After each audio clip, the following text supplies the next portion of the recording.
All right. So tonight is lecture number 37, in case you're counting. Wow. Of Kohelet.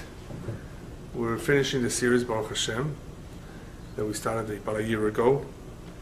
Last week we covered the last few pesukim, last few verses of Kohelet, and now we're going to do what's called in Hebrew a sikum, a summary of the main highlights, the main points that Shalom Melech brings out. We may not cover all of them. I try to put together what I thought was some key points, some important ideas that relate to our hashkafa, to the way we see things, the Jewish outlook, things that we have to continuously be aware of. Perhaps if we were to summarize the entire book in one word, if I needed to choose one word as to what Shlomo Melech is trying to communicate to us, the word would be priorities. Adifuyot, as we call them in Hebrew. Life is all about priorities. It's all about making the right choices. In some areas we do have the free will, and it's important that we exercise free will properly. Because if we end up choosing the right priorities, we will be maximizing our time in this earth, in our life, hopefully maximizing our potential, accomplishing hopefully a great deal, contributing a lot, and all of that, of course, will bring about tremendous satisfaction, if not only in this world, but in the world to come. So it involves priorities, prioritizing our time, what is truly important, what is not important. And he basically starts off the book by telling us, guess what? There's so much not important. There's so much hevel havalim, he says. It's all vanities. But people, as they say in English, can't see the forest for the trees. Have you heard of that saying? They can't see the forest. There's so many trees. Well, look at the forest. Go back a little bit, stand back a little farther, you can see the whole thing. If people would be able to focus better, then obviously their choices would be different. Life is temporary. Time is limited. And what most people are unaware is that our ability, our physical ability is also limited. I mean, most people know they can't fly like a bird. That's true. What they don't realize is that they're limited in many other ways. They can't make as much money as they would like to. Some people think it's based on your intelligence. If you work hard enough, you could do it. It's not true. As we will talk about it later briefly, it's something to do with mazal. And therefore, whatever the mazal determines, that's what will be. In other words, we will be limited by its constraints. But what happens, unfortunately, is that in real life, people, or the human being, has many tavot, many desires, many interests, many wishes, weaknesses, and so forth, and he is not always able to distinguish between right and wrong. He does not know always how to behave, what to do, what is the best thing for him to do. And he sometimes resembles, as we would call it in Hebrew, a pil bechanut charsina. In English, the equivalent of that saying is, he resembles a bull in a China store. In a store of China. Have you heard that saying? You let loose a bull in a store of China ware, there will be a lot of damage. The bull goes wild. So sometimes the human being, who is somewhat of an animal too, can behave like a bull. It causes tremendous damage if he loses control over himself. If he doesn't really know what is right and what is wrong. He can hurt people. He can do a lot of damage. And it's a shame. Had he known better, perhaps the outcome would have been different. The consequences would have been different. You know how many people take each other to court? If they only learned Kohelet, I assure you, 70% at least would not go to court. if they learn Kohelet properly, what am I going to gain from it? I'm only going to lose. You lose money to the lawyers. You lose health because you get aggravated. You lose time. So much is lost by going to court. I'm not saying that sometimes you have no choice. But if people would understand the basics, which Kohelet goes through, many of them would, of course, change their mind. So many people act like a bull in a china store. In other words, they act in a discontrolled manner and cause a lot of harm to themselves and others. In order to, of course, have the proper perspective about life, Shlomo Melech shares with us in Kohelet, in this book, what is the Tachlit of life? What are we here really for? What is our mission? What do we come here for? It's not a picnic. Life is not easy. It's tough. And in doing so, in explaining to us, in clarifying what the Tachlit is, what we're here for, he, along the way, tells us what to stay away from. Don't get involved in this. It's shady. Right? He uses different words. He uses poetry. Right? That is why it took us so long, to try to understand. Even though the words may be easy to translate, there's a lot of hidden messages in every verse, in every word that he says. Many times there's more than one interpretation. So he's telling us as we go along the book, there are many, many things that you need to be careful with. It's not always what the eye sees. As they say, there's a saying, not everything that shines is gold. Have you heard of that? There are many things that shine. They're shiny. They're beautiful, attractive. Who says it's good for you? Who says it's that precious? It could be nothing. It could be worthless. It could be a small little trinket that shines. Right? And there are many such sayings in the words of Chazal, of the rabbis, as we will be learning in Pirkei Avot and elsewhere, that you have to be careful by appearances. The appearance can be misleading. But people, unfortunately, human nature tends to judge by appearance. And here we're not necessarily talking about appearance of human beings, but the appearance of a situation. This is a great business. This is a very lucrative deal. Yeah, but did you really, really look further into it? Do you have to sacrifice your religion for it? Is it really worth it? Is money more important than your faith, than your family? Is it really worth your time? People don't always think about these things. So Kohelet lets us know some of those pitfalls. You know what pitfalls are? Some of those things that basically take people down. And eventually they land in jail or go through a tremendous scandal in their life. And unfortunately, of course, it destroys them. Am Yisrael, when they went through the desert, these are the Parshiot that we're going to be reading now. Parshat Mashaallah, Yitro, Mishpatim. Am Yisrael goes through the desert for 40 years, and what's interesting is that they go through all kinds of hardships. You would think they would have it easy. Hashem, after all, took him out, performed many miracles, demonstrated to them he's the boss. The goal is to go to Matan Torah, first receive the Torah, and after that, let's go to Israel. That is Zavat Halav Udvash, I promise you, a land that flows milk and honey. No, it takes 40 years. And I'm sure you've heard the details of how that was prolonged for 40 years.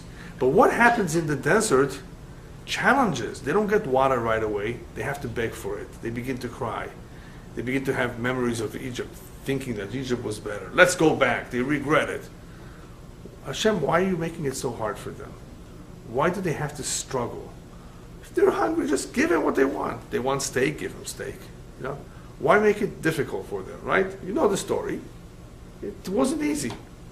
Complaints, fighting, arguments, and then the case of the spies. Oh, this is where we're going. They scared everybody off. We're going to lose the battles. Giants. What's going on? Why does it become so difficult for them? The reality of the experience in the desert is that it represents a school, Bet Sefer. The desert was a school for the Jewish nation to understand, to learn how Hashem conducts himself with us. Very, very soon, Hashem won't be speaking to us directly. In the future, we won't have prophets telling us what he wants from us. We will have struggles, challenges, and problems in the future too. How will we deal with them? Hashem tells us, listen, when you don't have water, what are you going to do? Stop being Jewish? Convert, chas v'shalom? You're going to beg and you're going to pray. You're going to turn to me, and I will listen to you. See what I mean? He's basically training them how to deal with difficult situations in the future. There will be times you may have to give your life for what you believe in and not run away from it.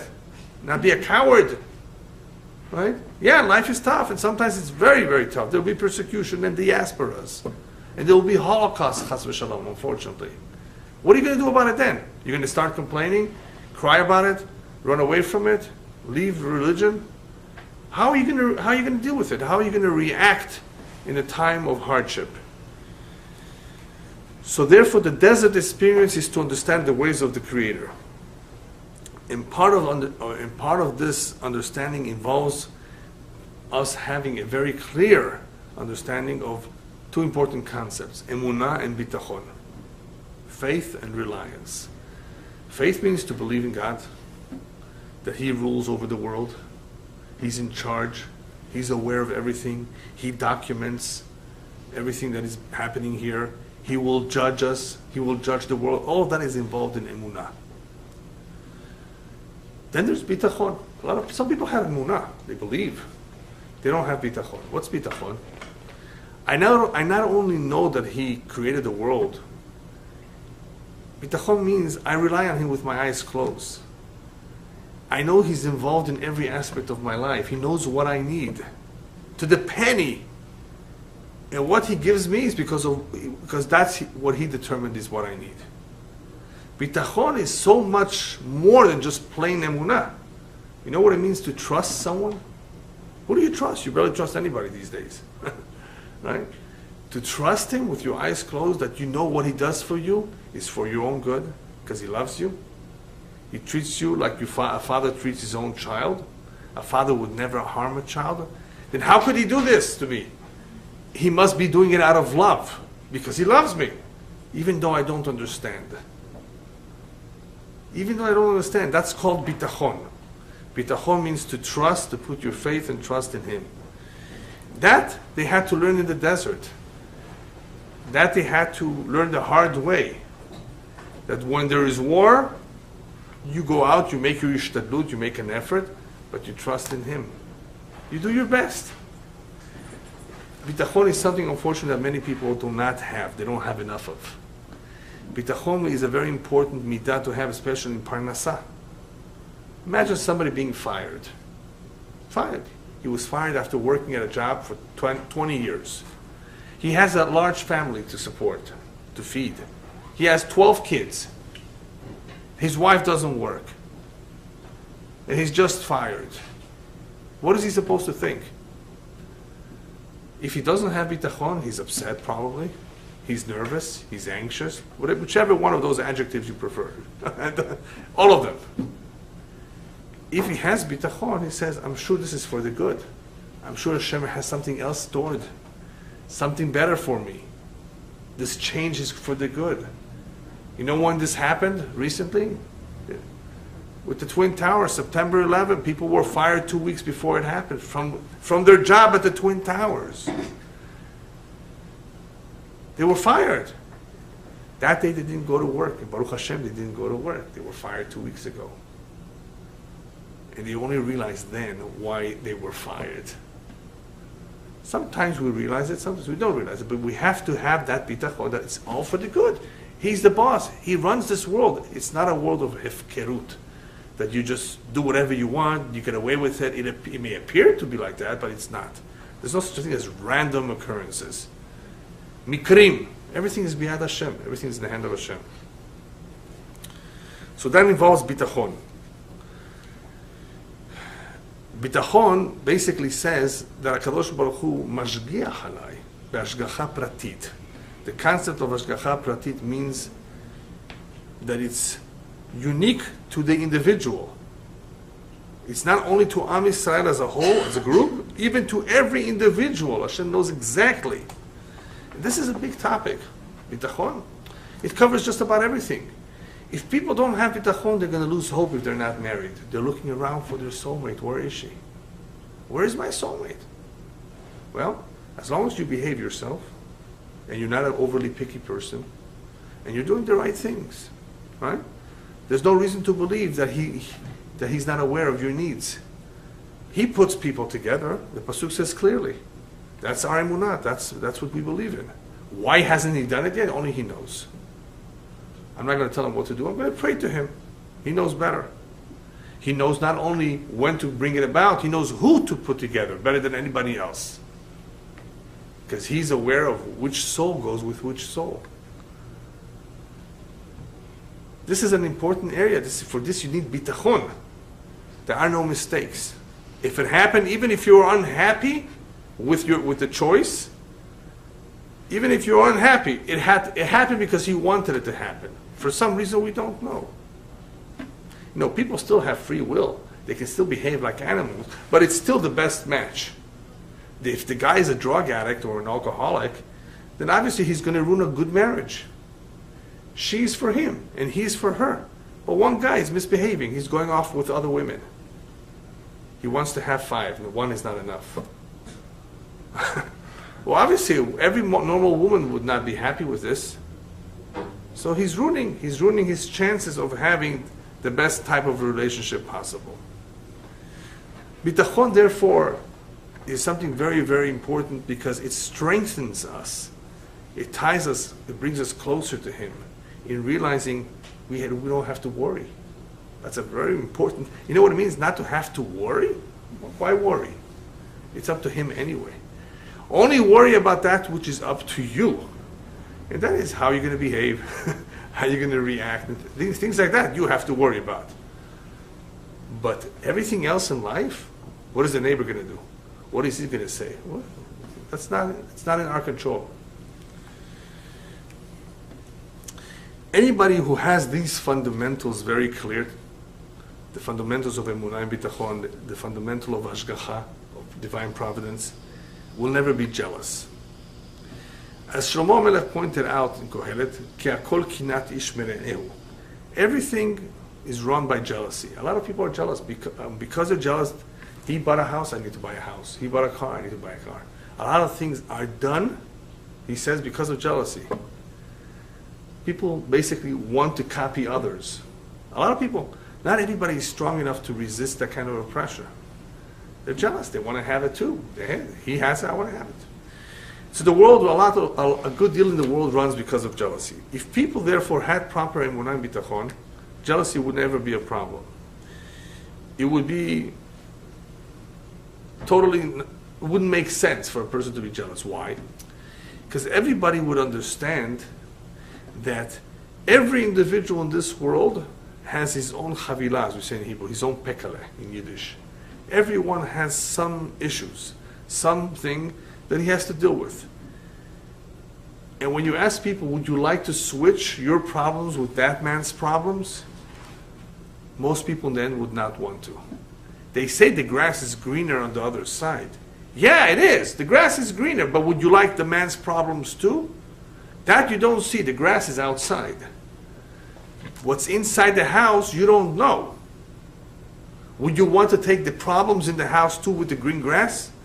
Once they discover what those problems are in the house, no thank you. I prefer my problems when the grass not so green. See?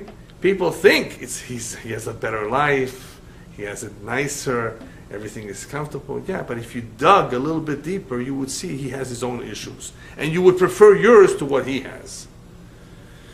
So these principles of emunah and bitachon, if they're understood very, very well, would save us a lot of problems. It would save us a lot of heartaches. There would be no jealousy. We would understand that everybody has what he's supposed to have, and that's it. The problem is, of course, that there's a lot of temptations. Temptations is something which is difficult to control. That is why people gain weight, one of the reasons. They're tempted to eat another cookie, another cake, some ice cream. It's tempting. There's a lot of all kinds of temptations. But temptations, you should know, usually only works in a person who has no tevuna. What's tevuna? Tevuna, the best translation for the word tevuna would be the ability to evaluate. Tevuna is not just understanding. That's called havana.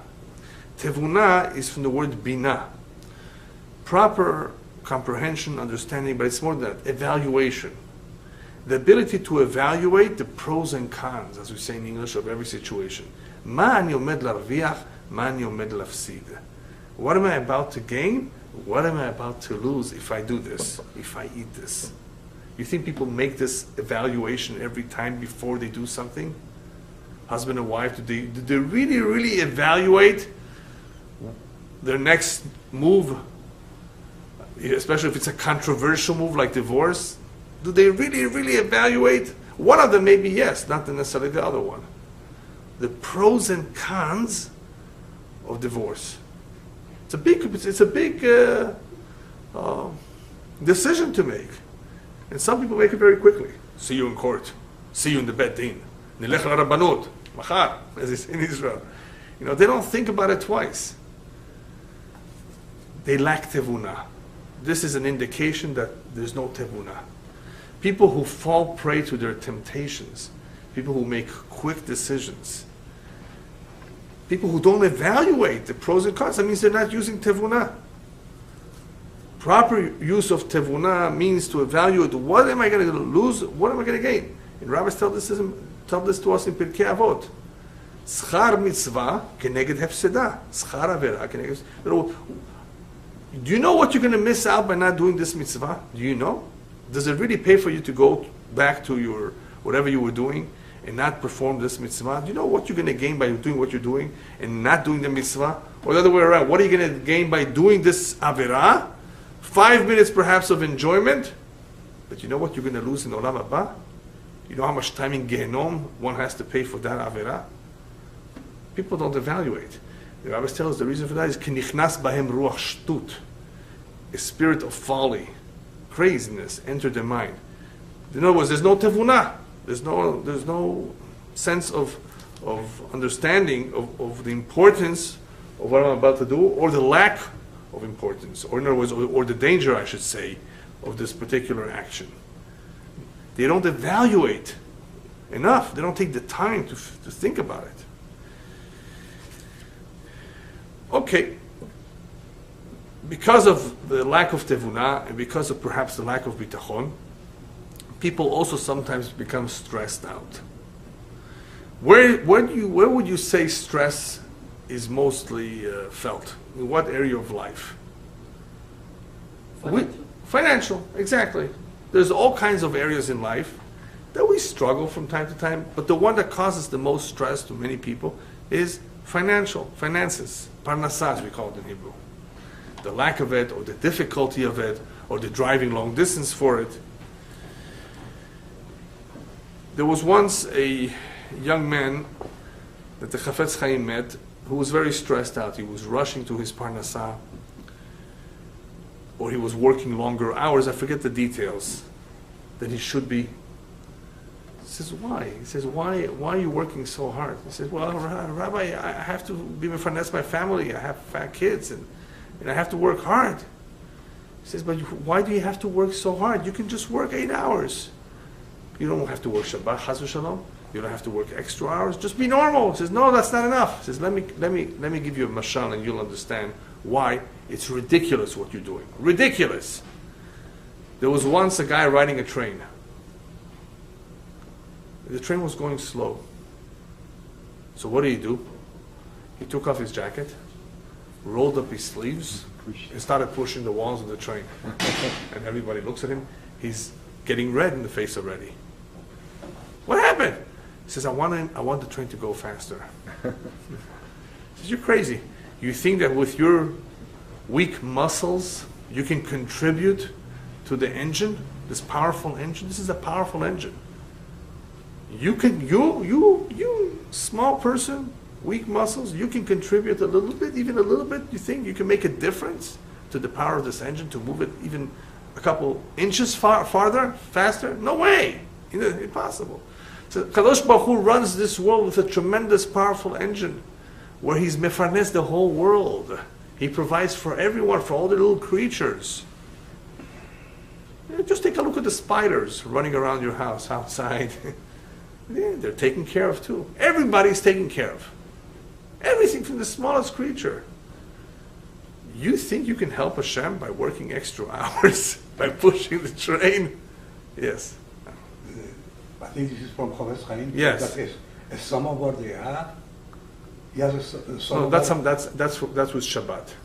No. Your example of samavar No. or the barrel is with Shabbat. No. To open A person another works faucet. hard, supposing this has a tap. Right. He's going to open another tap from here. Right, But yeah. in these, just 6 liters. There's only so many liters. If you open up a second faucet, you're going to get the same amount as if you have one faucet. It's just going to come out faster. But that example is with Shabbat.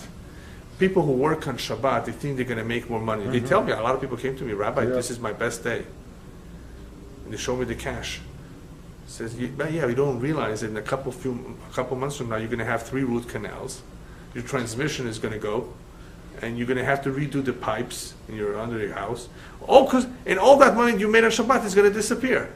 That's what you gave is also beautiful mashal, but that has to do with Shabbat. The Shabbat has no beracha for people who work on it. On the contrary, the money that is made there is eventually disappears, is erased. Because all they're doing is getting the money faster, like opening up another faucet from the same barrel that only contains so much. It only contains so much that a person is going to make. You can't make more by working on Shabbat. So here, similar, he's saying if you can't push the train. You're not going to get any more. You can't help it. Whatever Hashem decided that you're going to make, that's what you're going to make to the penny. If you steal, if you work more hours, if you do whatever you want, you're going to lose. Isn't that chabal? You could have spent more time with the family. You could have gone to a shiur instead. Be normal. I know a person who has a lot of bitachon in Israel, Me'ah Sharim. He has a store that sells eyeglasses. And I remember the sign over there says, open from 5 to 8 in the afternoon. 3 hours. He learns the whole day. Only open 3 hours. Guess what happens? Everybody comes to him between 5 to 8. He doesn't have to be there. Some people, if I'm not there, they're going to go somewhere else. Not if you have bitachon b'Hashem. It doesn't work like that. My favorite example is with a diamond. I don't know anybody here who knows about diamonds.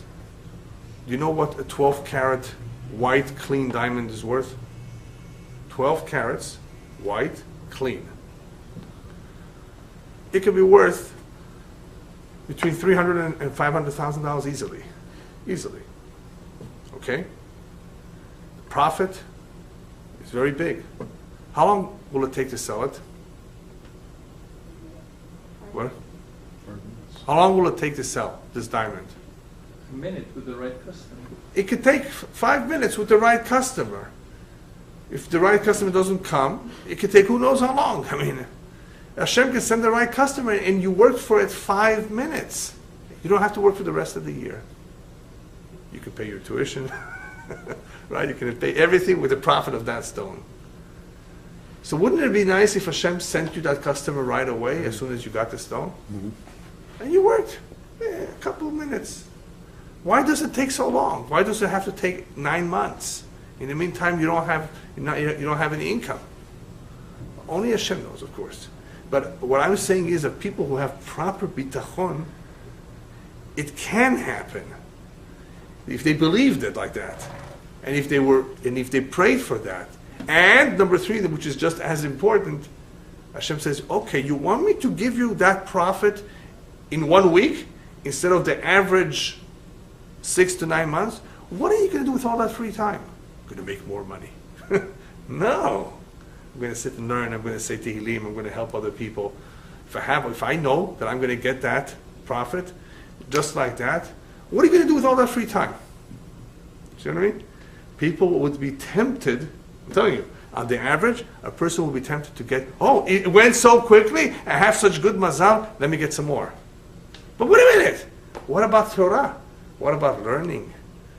Why do you think he gave it to you so fast? Perhaps he's showing you that you don't really need to work that many hours. Now, there are some jobs you can't cut down because you're an employee. But if you're self-employed, you can actually accomplish this. If you have proper bitachon b'Shem, but you actually practice what you preach, you actually are serious about it, it has been proven over and over and over again. Like I just told you with the guy with this open from 5 to 8. He gets all his parnassah in 3 hours a day. Why should he be open 8, 9 hours? Baruch Hashem, people come. Yes, you're going to ask. Wouldn't it be proportional as your emunah increases, your bitachon increases? In other words, one... Emunah and bitachon are two separate things. As I tried to explain, emunah is belief.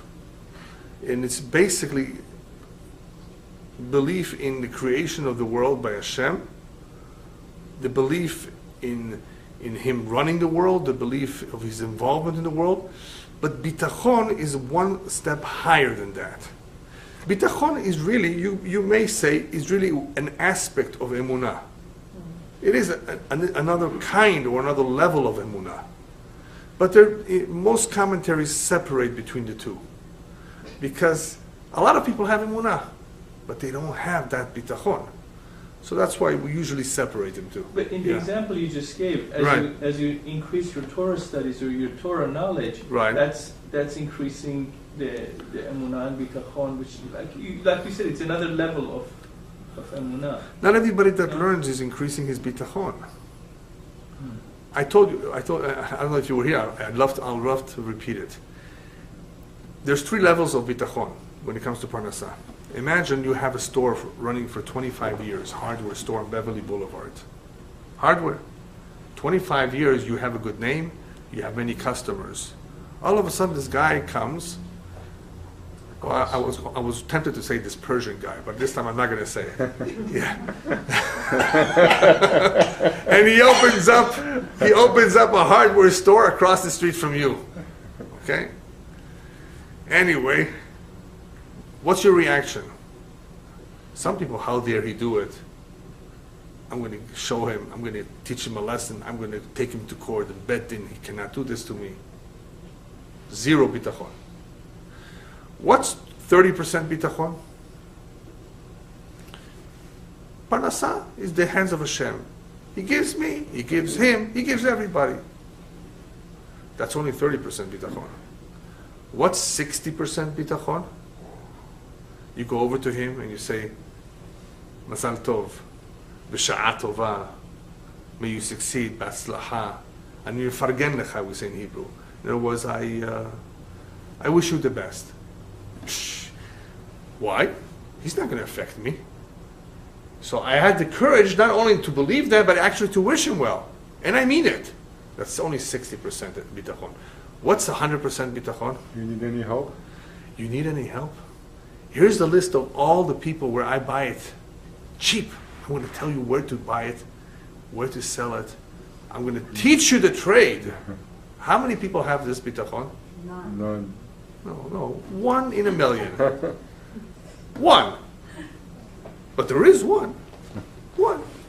Not 2 or 3, 1. There are people like that. Not Persians. Yeah, there are people like that, but that's bitachon. That's bitachon.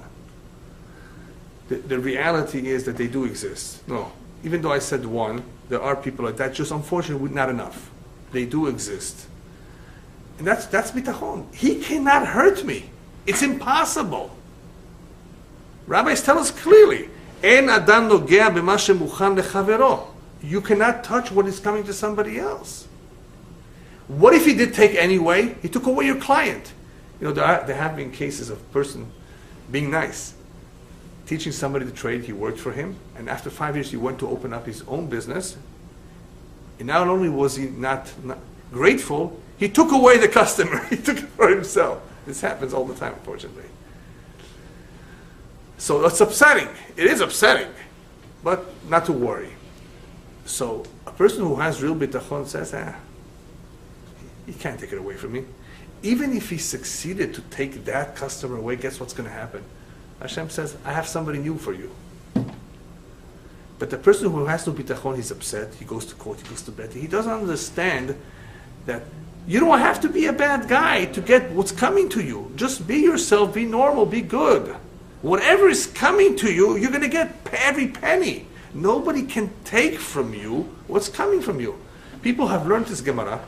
People have learned this in Pirkei Avot or elsewhere, and they still don't practice it. Because money is an idol, unfortunately. Money is tempting. People see money and they go crazy.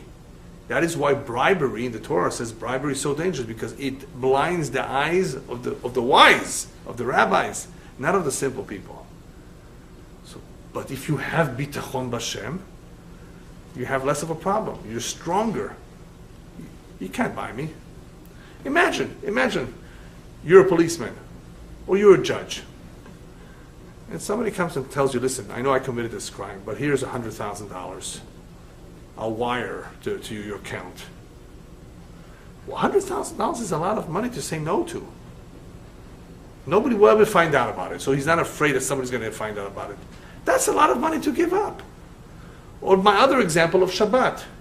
This guy hasn't made a living for 2 years. He's a broker, a real estate broker. You know, sometimes it's tough. Nothing moves, nothing sells. Finally, after 2 years, he has the greatest opportunity of a lifetime. An estate in Truesdale or in Malibu. $25 million estate. And he's going to make 3% or 6%. That's a lot of money he's going to be making that. There's one catch. You have to come and sign the contract on Shabbat. Because if you don't come and sign the contract on Shabbat, Coldwell bankers, if they still exist, I don't know, will take the deal from you. Mm-hmm. So you can say, can't you wait till Saturday night? No, sir, if you want to take this deal, if you want to take this listing, as they call it, you have to come Friday night. That's when I'm home. If not, I'm going to give it to the Coldwell bankers. So what are you going to say? Wait a minute. I learned in yeshiva that I can sign on Shabbat with my left hand. See?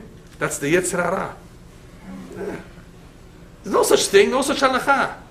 You know what the halacha is? You know what the hashkafa is, the proper outlet? If Hashem really wants me to have this money, He's going to make it in a kosher way. On Sunday. There's a $100 bill, you walk into Shul on Shabbat. 3 people see it. A Persian, an Israeli, and... Anyway, 3 different reactions. What are you going to do? You see a $100 bill on Shabbat. You know what they tell me? I'm going to wait there until after Shabbat. But that's okay if it's Saturday, 4 o'clock in the afternoon. But if it's Friday night, you're not going to wait there until Motzei Shabbat. Right? Right. I'm going to push it into the bushes. All kinds of smart addicts. If you have bitachon, you know it's not meant for you. Shabbat is not meant. Then why did Hashem let me see it? To test you. Very simple. People don't know this. They lose their mind. $100. Big deal. $100. Anyway, you see, bitachon resolves these issues. What's the question? See what I mean? What's the question? Anyway, so what is the tachlit hachayim? What is the purpose of life? And what is where the main effort should go to? Is to acquire ruchaniut, to acquire spirituality. Spirituality meaning to be a better person, to be a better husband, a better friend, a God-fearing Jew. That's called ruchaniut. To learn, to perform mitzvot, to be charitable and kind. All of that is called ruchaniut. Spiritual matters, not physical matters of having a Porsche or a Jaguar or a bigger home with a jacuzzi, with this or that. That's gashmiut. That's homer. That's materialism. What we need to achieve in this world, what a Jew at least needs to achieve, is spirituality. Food for the neshama, not for the body. Because the body goes to the ground, as we said. The money is left behind. Most of it goes to attorneys or to the IRS. Something is left maybe for the kids. So that's what you're going to work so hard for? Right? Ruchaniut, spirituality. And that is how we recognize Gadlut HaAdam. Who was really a great man or not was depending on how spiritual he was. In other words, how kind he was, how God-fearing he was. That is how you measure him, because you can't measure him by his bank accounts. Those bank accounts is not really his achievement. It's his mazal, as I'm going to explain soon. Or it could be an inheritance. It's not anything that he did, really he did. People don't understand it. No, he's smart. No, he doesn't even know how to sign his name. He just arrived from Bushehr, or from one of those cities there in Kerman or something. Yeah, Bandar Abbas. Yeah, he just arrived. You think he knows how to sign his name in English? Even in Farsi, he barely knows. Yeah, but he's a millionaire. It has nothing to do with his PhD, right? Nothing to do with it has nothing to do with brains. You don't have to be smart. There's guys who have brains and they don't make money. They went to college, they don't make money. Nobody hires them. A guy who doesn't know nothing, doesn't know how to sign his name, and he's in the rug business or whatever, and he's making tons of money. The greatness of man, therefore, is not measured by his money or his brains. The greatness of a man is measured by how nice he was, how God-fearing he was, how spiritual he was, how charitable, how many mitzvot he performed. That's how you can measure a person, not any other way. Anyway, Kohelet goes on to tell us that in life, many things give us a hard time. Let's call it a hard time. They give us a hard time. Whether it's the pursuit of a parnasah, whether it's raising children, whether it's building a home. It gives you a hard time. It's laborious. And it's not so sure that we will have nachat from it, whether we will really be happy from them. You know, you bring kids into this world, who says that you will be happy with them? It's not completely up to you. You can be the best teacher, the best parent. They have their own free will. What if Chaz v'Shalom, one of them marries a Goya? Chaz v'Shalom. He fell in love. You can't control it. It's very hard.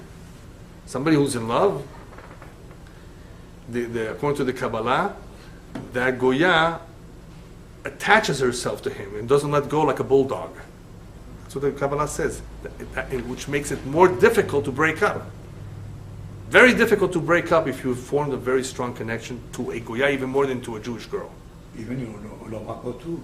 Yeah, that's right. But what I say, very difficult to break up. She holds on in a way that you don't even realize it. So, there was once a man that came to the Chafetz Chaim, please give me a blessing for children. You know, so he says, what's so bad if you don't have children? You know, today, this is before World War II, he's telling him. Who knows? Maybe you're better off not having them. Who knows what's going to happen? Chafetz Chaim already saw the future. He saw what's going to happen to many Jews in World War II. Whether they're going to lose their life or whether they're going to go, they're not necessarily going to be religious, very religious. He says, who says perhaps your situation is better the way it is? For a rabbi to say that, obviously not anybody can say that. He could say that. He says, Hashem knows what he's doing. Leave it to him. Of course, pray. You always want to pray because you want to fulfill the mitzvah. You want to have kids. You want to give the love to them. But if Hashem does not give him, he knows what he's doing. You have to have bitachon in him. So, there will be many things that make life tough for us. Raising children and so forth. And we don't know if we will have nachat from all those things where we invest effort. Therefore what? Therefore, as we say in Hebrew, mashe batuach batuach.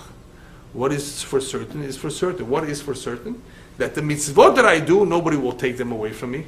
They're in a safe place. They are for sure good. I will for sure get to enjoy their reward upstairs. Mashe batuach batuach. Whatever is certain is certain. That is certain. The mitzvot. Everything else is not certain, because even if you made a lot of money, guess what now? Somebody won the lottery. He's so happy. He only has one question on his mind. Should I take a lump sum or a 25-year disbursement in installments? That's the only thing on his mind. He doesn't realize that because he won this money, people are going to target him. Either target him in a very threatening way, or in another way. They want his money. They'll make his life more miserable because of that. People don't understand that sometimes what you thought was something so good and you put so much work and effort into it, you may not enjoy it. What is certain is certain. What is certain? You prayed, you fulfilled mitzvot, said Tehillim, you went to visit the sick, you were kind, you were spiritual. That is in a safe place. You're going to get to enjoy that for sure. Limud Torah is something that is very much spoken about. The importance of learning the Torah, the Chokhmat Torah, not only to know, not only to be knowledgeable, because the Torah directs us. We need direction in life. But how much Torah? All of this? Not everybody is capable of learning all of the entire library. What is expected of us is everybody according to their ability. Hashem will only demand, why didn't we do what we were capable of doing? Nobody asked you, why didn't you be the biggest? They're going to ask you, why you weren't the biggest rabbi. You were a businessman, and you learned a couple hours a day. Baruch Hashem.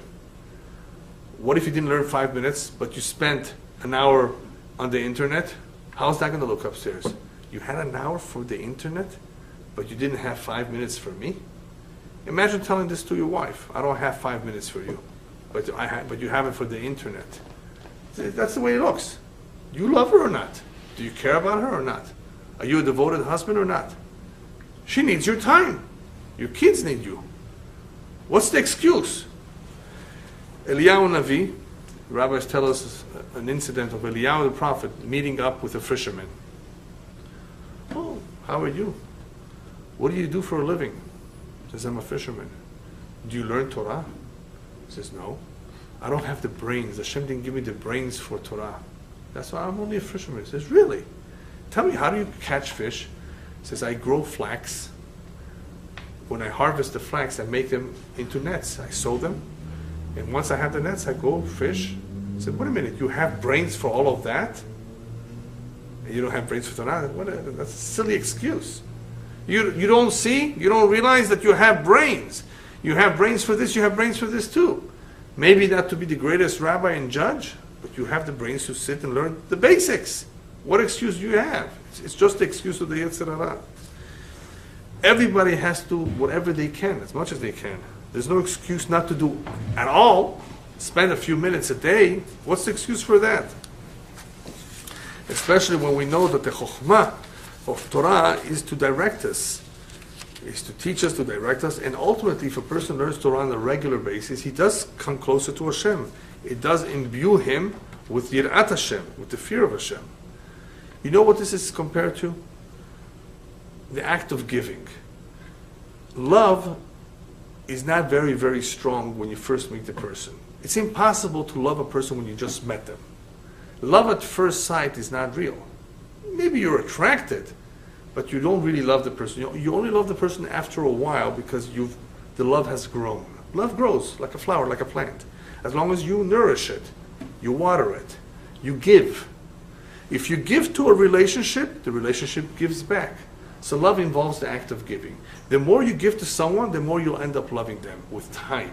That is why the love of a parent is so strong and natural, because they give to the child. The child came from them. That's why it's the natural for the parent to love the child more than the child loves the parent. The children don't even realize that. That most parents, unless the father or mother are not normal, and unfortunately there are some like that, they're the ones that throw their babies into the trash can. You've heard of those cases, right? There are some like that, crazy, right? But the majority of people in the world, whether they're Chinese, Mongolian, Zimbabwe, anywhere in the world, they're attached to the children. And guess what? It's not only a father or mother, human beings, it's even animals. You try to take away a hippopotamus baby from the mother hippopotamus, and you're in trouble. Right? Anybody. That's the nature. That's the nature, right? The more you give, the more you become attached. The more a Jew learns Torah, the more he connects himself, the more he will love it, the more Yirat Shamayim he will have. But even without learning Torah, the rabbis tell us that a human being can easily become impressed by the beauty in creation, by the design. You see so much design in planning. And when you see it and think about it, you will come to the conclusion, how beautiful. Such wisdom. Incredible. And today, with all the molecular microscopes that they have, with all the technology and tools that they have, the scientists are able to see things nobody ever dreamt that they would ever be able to see years ago. And many of those scientists really, really see the majesty and the design in Hashem's creation. How could you not admire it, therefore? How could you not be impressed? And this has led people to do teshuvah. This has led people to become stronger in their emunah. Therefore, Kohelet, in various ways, reminds us that what we have to strive for is not to make necessarily more money. These are things that they don't matter so much. What we have to strive for, what our ambitions and aspirations should be, is shlemut, is to complete ourselves, to refine our character, to strive for the emet, for the truth. And if a person is a truthful man and he's sincere, he's genuine about what he does, he will eventually be able to succeed in every respect. Not everybody is amiti. Not everybody has integrity. And that is why they don't do well in life in general, because you're going to lie to your boss, you're going to lie to your employee, you're going to lie to your partner in work and money, you're going to lie to your spouse, you're going to lie to your kid. Lying is a terrible midah. And the opposite midah, midat ha'emet, is the strongest midah that a person can ever have, because that midah will lead him to the emet. It will lead him to shlemut, to work on himself, to want to be a better person, because he's amiti. He wants only the emet. So that's what somebody should strive for, to perfect himself, to be a better person, to be a truthful person. And rabbis tell us in different words, a person should always ask himself, when will I be like my forefathers? My forefathers were righteous. They were great people. Alevai, one day, inshallah, I should be like them. In other words, if a person thinks like that, when will I be like them? I hope I can even get close to being like them. That's a good sign. That means that he is being motivated or driven by the previous generations, which he respects. Guess what? The Reform movement is just the opposite. They have a total lack of respect for the previous generation, because they say, we know better, we're going to change everything, we're going to dilute this Judaism. All of this was primitive. All of this is no longer relevant. A total lack of respect for the previous generation. Not wanting to have anything to do with it, willing to sever the ties with the rest of Judaism that does practice the Torah. They're willing to sever, basically sever. We don't believe in this. Why? Well, obviously, they're not interested in Yirat Shamayim, they're not interested in Hashem. They're not interested in the Torah. They don't have those aspirations of being a better human being. They're concerned more, I want to assimilate to the non-Jewish culture because I want to live in peaceful terms with them. They tried that, and it failed.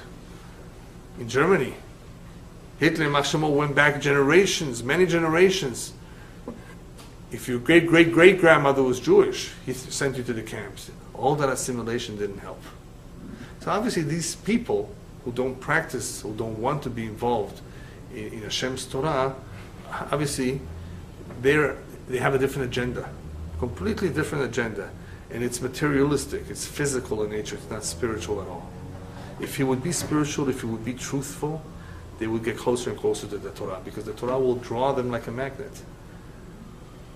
If you open the Torah and you learn it, it will draw you back. The light of the Torah, Rabbi tells, will bring a Jew back. If he sincerely pursues that, if he sincerely learns with an open mind, he will be drawn back. But if he doesn't give himself a chance, he will fall. He will be assimilated, Chas v'Shalom.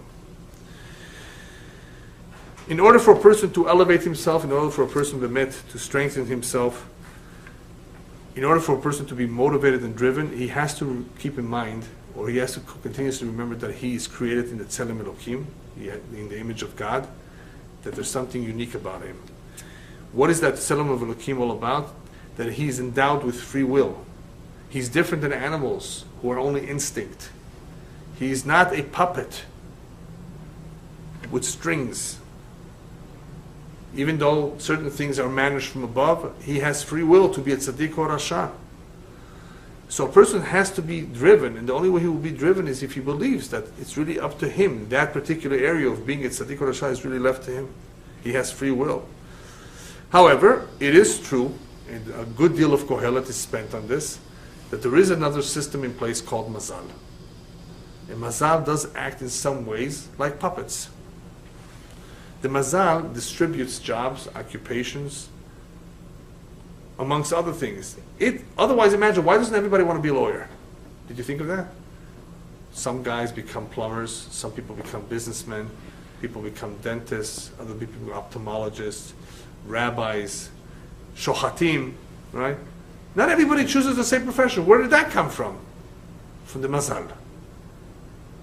The mazal distributes that. Hashem wants there to be a fair and good distribution of jobs. Everybody has a different mission. Everybody's going to marry the right person for them. All of that is part of the mazal package. They're only going to make so much money because if they make too much money, it will go against or defeat their mission. It will interfere with them. See what I mean? Everything is calculated, those things that have nothing to do with spirituality, of being good or bad, righteous or wicked. Those things that are mundane. Mundane meaning that relate to our material being. How long we will live, where we will live, who will be our neighbors, how many children, boys or girls. All these things are mazal. We don't have too much control over that. But those are necessary. That system is a necessity because that system regulates life. And it regulates our entire life. The good news, however, is that Am Yisrael is me'al hamazal. Am Yisrael is above the mazal. So even though we may not have, for some reason, a good mazal sometimes, a favorable mazal, we can change it. Through teshuvah, tefillah, tzedakah, repentance, prayer, charity. We can cancel decrees. We can pray to Hashem, and He sometimes intercedes on our behalf. Yeah, and that is the idea of hashgacha pratit, being stronger in overcoming the mazal. You have to believe in that. You have to pray for that. And sometimes people are helped. They haven't had children for 22 years, according to their mazal. They couldn't have, but they got a big beracha. They did a big mitzvah. They committed themselves to some ma'aseh, to some important deed. Hashem says, you know what? Kol hakavod lecha. You've done this. It was hard. You've done this for 4 years, 5 years. I'm going to change your mazal. So it's worth a try. If it doesn't happen, it doesn't happen. But it's worth trying sometimes. Hashem can change and has changed for many people their mazal. Another area that we went into, but very, very quickly, I don't want to spend too much time on that, but a very important area that Kohelet speaks a little bit about is Gilgul Neshamot. He doesn't clearly speak about it. This is a very, very mystical concept, reincarnation of the soul. But reincarnation is true. Reincarnation is not only in Hinduism, it's in Judaism too, that's where they took it from. The problem with reincarnation is that Jews were not aware of it until the Zohar was printed, or until the rabbis started giving classes in Kabbalah. And they said, what? We believe in this? That the soul goes and sometimes comes back in another human being and lives his life all over again? There was one rabbi who didn't believe it until one day he entered the house and a baby, I think that was 6 months old, all of a sudden, 6 months, stood up and said, Shema Yisrael Hashem Elokeinu Hashem Echad, and passed away. He says, I now believe. He saw that. And from time to time, in our times and other times, you will hear stories. Like this movie I may have shown some of you saw, the Druze boy in Israel, or the child in India who remembered who he was in the previous lifetime. And he took his parents hundreds of miles away, and he went to the streets. He's never there. He was never in that town. And he went. He knew all the streets, and he knew the house where he lived, and he even knew where the jewelry was hidden. Unless this was true, how did this boy know? Or what about this other boy who was born, who remembers being shot by somebody in a previous life? And this is also in India. No, they never caught the murderer until he grew up and he was 7, 8, 10. And he went to the police and I'll show you who the murderer is. And they finally got him to confess. How would he know this? So from time to time they have things happen in the world to prove to us that this is true. But people forget about it. Made up story, right? No, it's not made up. It's documented. There are many such stories that people came back. Why do people come back? Gilgul Neshamot has to do because of the system of Hashem is about din and tzedek, justice. Sometimes something was not done right. Sometimes something was not complete. A Jew grew up in Siberia. He grew up in Siberia. You think he knows anything about Judaism? It's not his fault. Hashem says, don't worry, listen, your father had to go there because he was working in the oil fields there. I'm going to bring you back next time you're going to be born in Bnei Brak, don't worry. You won't have an excuse. In Bnei Brak, you'll have a Jewish education. So he has to bring him back, give him a chance. You see what I mean? So Gilgul is a chance to repair. Once people were aware that this existed, Gilgul, guess what? One of the most difficult questions in Judaism was answered. What's one of the most difficult questions? Madua tzaddik v'ra'lo rasha v'tov lo. Why is it that some righteous people have such a hard, difficult life, and some reshaim, wicked, evil people have it so easy? They make millions of dollars, they have an easy life, they have waitresses, and they have maids, and they have cars. And here the tzaddikim who are doing so many mitzvot are struggling. Because we don't know what their previous lifetime was. Go back in the previous life and you understand why this person was born to have a difficult life now, and this person was born to have an easy life now. We don't know. Now, easy life and money is not necessarily always Gilgul. There's other reasons too, but this is one example of why there may appear a big question mark in our minds. And this would be the answer to it, Gilgul, previous Gilgul, which therefore determines what mazal a person is born. This area of Tzaddik V'Ra'lo Rasha V'Tov Lo is Ministarot Hashem Elokenu. It's from the hidden things that we don't know. We don't know everything. People attempt to understand difficult things. We can't. The human mind, as intelligent as it may be, as knowledgeable as it may be, does not know everything. It's okay not to know everything. We will never know everything. How many people get up, go on a plane, they fly? You think they understand how the plane flies? They still fly. They still go. They want to get to the destination. We can live our lives not understanding everything. It's okay. We will never be able to figure out everything. A human being does not have the ability. We're limited. So therefore, that takes us to the next topic, very briefly also, of a point that the rabbis remind us to continuously remind ourselves, stress to ourselves, and that is to always say Gamzu L'Tovah. Anything that ever happens, say this must be for the good. Because we don't know. We don't know Hashem's ways. Right? It must be for the good. Why? Because anything that comes from above is good. We perceive it sometimes as bad, but it's good. That is why we have a beracha of Dayan Ha'emet when somebody passes away, or beracha Tov Ha'metiv. Hashem is kind. Always good. We don't perceive it sometimes like that. We don't see it. Yeah, but if it comes from above, it's good. And therefore, since everything is good, we are told to give Hashem the benefit of the doubt. Giving the benefit of the doubt, ladun lechav zechut, is a very important midah between us and our fellow Jew. You see somebody doing something wrong. Maybe it's not what you think. Maybe he doesn't know. Maybe he forgot. And even if it's true, maybe he regretted by now. Maybe he changed his ways by now. You see how you can give people the benefit of the doubt? He grew up not knowing about it. Maybe he had an abusive father, and that is why he's wild. Oh, there's so many possibilities of why somebody is doing something that you are questioning. Oh, how can you do this?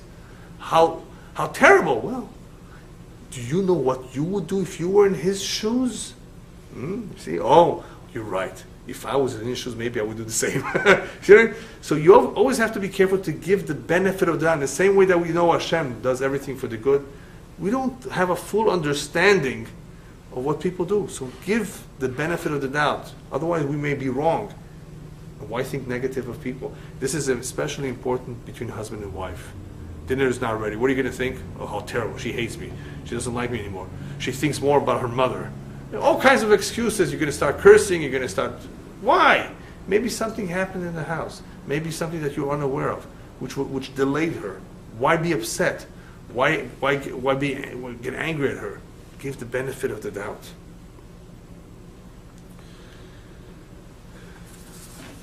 Just a couple more points, and we're done with the summary.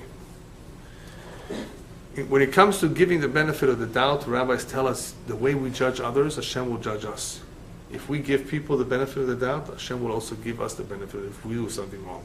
So it's a very beautiful thing. It's a good thing. It's not only healthy, it's not only the right thing to do, we will be rewarded accordingly. You gave the benefit of the doubt, Hashem will give you the benefit of the doubt. But in speaking about good, We said everything is good, even though we don't perceive it. What is good? What is the word good?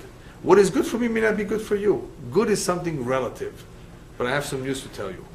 That's good in human terms. What is good for me is a yachasi. It's not good for you.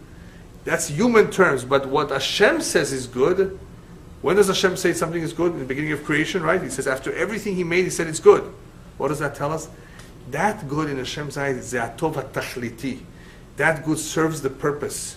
Therefore, if real good means that it serves the ultimate purpose of life, now you'll know what ra is. What is bad? What is evil? That which goes against the ultimate purpose. That's why Amalek is so bad.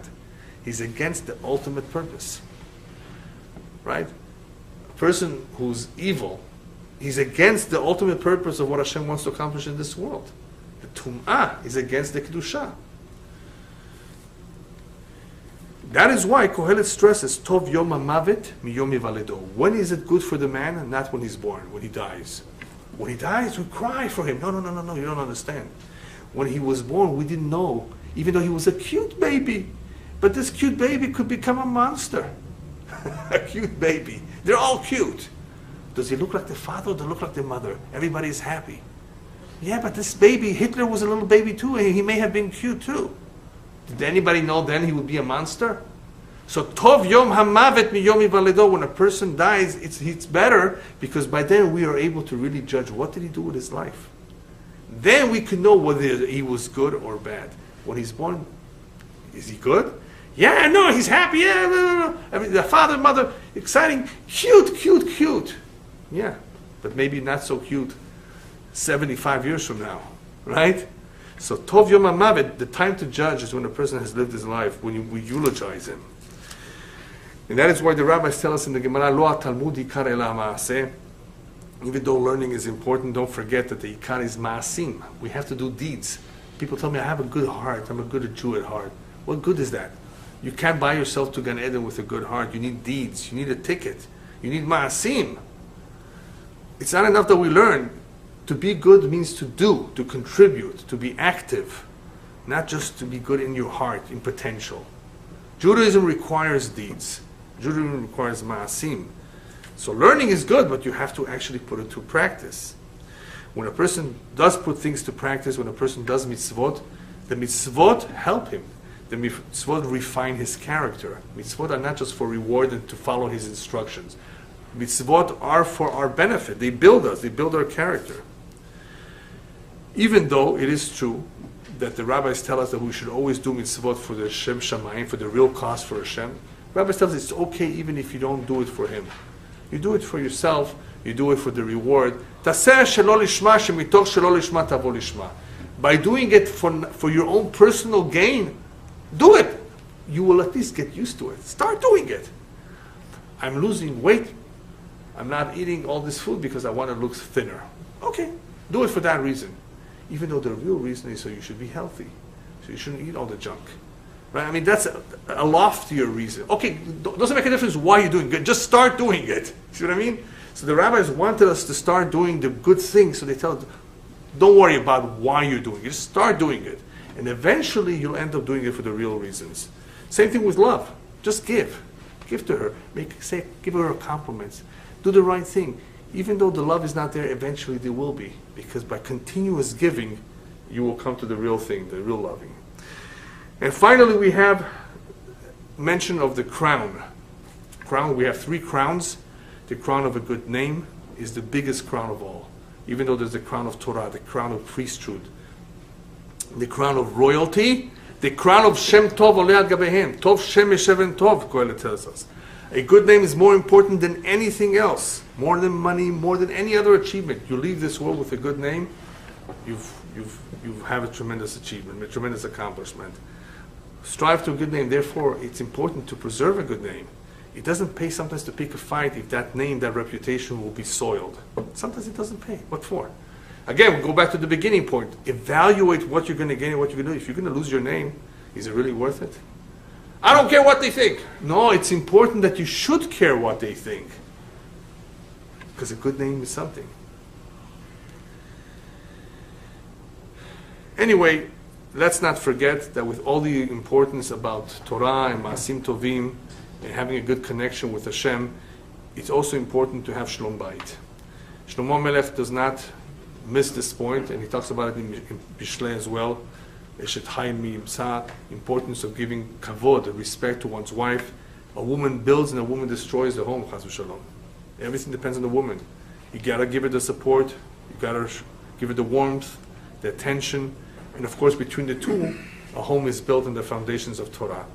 So there is definitely an emphasis on putting effort on preserving the Shalom Bayit as a priority, and giving her the respect that she deserves, appreciation that is coming to her, a compliment. All these things are important for her health. Men and women are very different. They all have their needs. And in order to succeed at home, one has to recognize the needs of the other. The two are sincere, want to build their home and succeed. Hashem will help them as a third partner. But this is something not to miss out as we go along the travails of life and working so hard to make ends meet. Money is not everything. Shalom Bayit is even more important than that. Because if you have a beautiful home and you have no money, you have the best life. If you have all the money in the world but you don't have a good home, you have nothing. A good home, a solid home, is more important than anything else. That's something that is very much emphasized. Shlichei mitzvah enan nuzukin, even though the rabbis tell us that the messengers of mitzvot, people who do the right thing, will not get hurt, there have been people who got hurt. Righteous people were killed. Little kids were killed in the Holocaust. Even though they are righteous, even though a person may be a shliach mitzvah, a messenger of mitzvah, the rabbis tell us, remember, don't put yourself at risk, don't put yourself in danger. There are sometimes terrible gezerot mishamayim, that even good people are swept away.